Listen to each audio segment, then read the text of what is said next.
A Day in My Life as a Work From Home Mom, Solo Parent Edition. Good day everyone! Panibagong araw na naman to work, and while making my coffee, let's answer a question regarding paano ba mag-start to work from home. I get this question a lot rin kasi, but the strategy to effectively start working from home depends sa set of skills na meron na kayo or depende sa work background nyo. If newbie ka and never worked before, fresh graduate and still navigating through the work from home world, I would highly recommend you to find your niche at i-assess ang self nyo what are the skills na interested kayo yung matutunan, and YouTube and other social media platforms like TikTok and FB are your friends dyan. Malawak kasi ang saklaw ng work from home and doesn't limit sa virtual assistants lang. Same rin naman apply sa meron ng background, but the good thing is ang pagmaster na lang sa skill set nyo and look for online sites where you can apply. As for me, I applied through onlinejobs.ph and upwork.com, but sa online jobs ako unang nakaland ng direct client from US. Before you apply, make sure that the responsibilities and roles they were looking for also matches your skills and filter them out. Kung may responsibility doon na need mong malaman ang ganitong software like Google Sheet for example, then get yourself trained online para malaman mo kung paano ito navigate at gamitin so that malalagay mo yun sa resume mo at additional skills yan sa'yo. The list goes on, but yun na muna ang sasagutin ko. But if you have other questions, I can collate them and I will try to find time to answer those questions. I paused from work at nagluto lang ng breakfast ni Jeff and prepared his lunchbox today.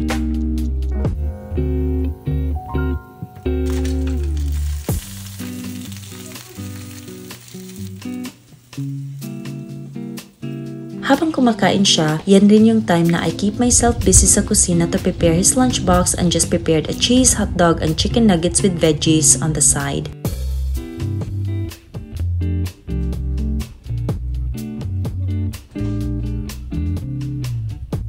For snacks naman ay choco biscuits and choco drink. Someone also asked me if binibigyan ko ba ng pera si Jeff sa school. Yes, binibigyan ko siya kasi minsan may gusto siyang bilhin dun sa school, pero good thing naman at sinasauli niya ang sobra kapag hindi niya naubos. Hindi rin naman kasi siya mahilig sa pera. Basta may pagkain yan, okay na yan siya. I had to take a nap as always, and when I woke up, I decided to make a toast bread with avocado and egg. Hinog na rin kasi ang avocado na nabili ko, and I just made a sunny side up egg, then toast the bread. One slice of bread is enough for me, and yung avocado hindi naman dunot yan at okay pa naman siya. I freeze some of it so I can make a smoothie next time.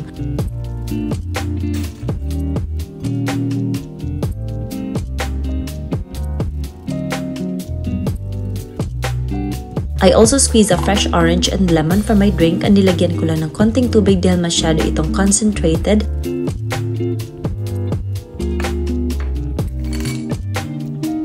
And that's my first meal of the day in the afternoon. Habang kumakain ako, nanonood lang si Cookie sa akin, and she's been so behaved lately na parang may dinaramdam kaya inoobserbahan ko siya. Later in the afternoon ay sadyang kay bilis ng oras and it's time to pick up Jeff sa school, and I headed to the kitchen to make our dinner. Naubos yung hapon ko sa pag-edit ng videos at magpapakulo muna ako ng pork ribs at tinimplahan ko lang ng salt and pepper, bay leaves and spring onions.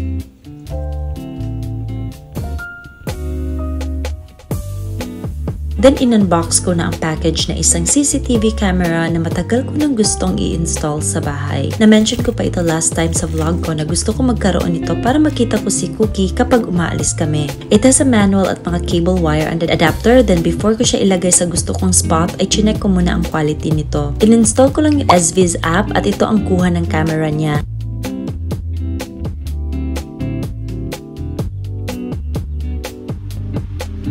Ganito naman ang kuha kapag madilim ang paligid at gusto ko dahil pwede ko pang makausap si Cookie dahil may option siya to talk sa app. One of the items na gustong gusto ko. I went on and naglinis ng konti sa bahay kahit na busy ng konti. Nag-replace na rin ako ng pillowcase at naglinis para matanggal ang 50% na dumi ng bahay. Charing!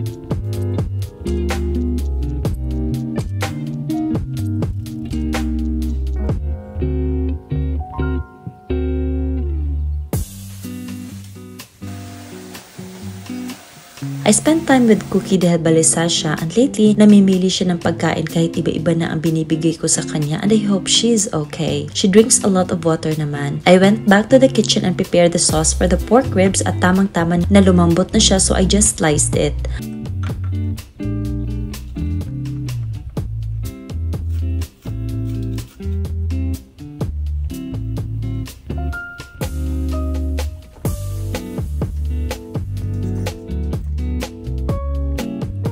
Nagsaute lang ako ng garlic at onion and put in the back ribs and the sauce I made and topped it with mozzarella cheese hanggang magmelt ito on spring onions.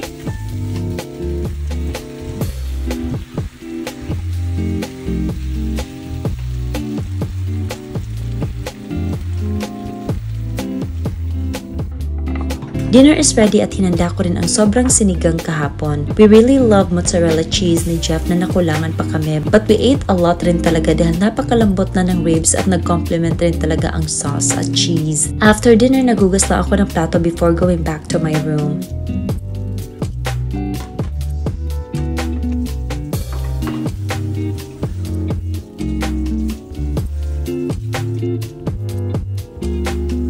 My days talaga na heavy, but find strength within yourself and remember why are you doing this for and kung bakit kailangan mong magpatuloy. Life must go on and problems are just temporary. My mood swing lang ako today, so thank you so much for watching. Bye!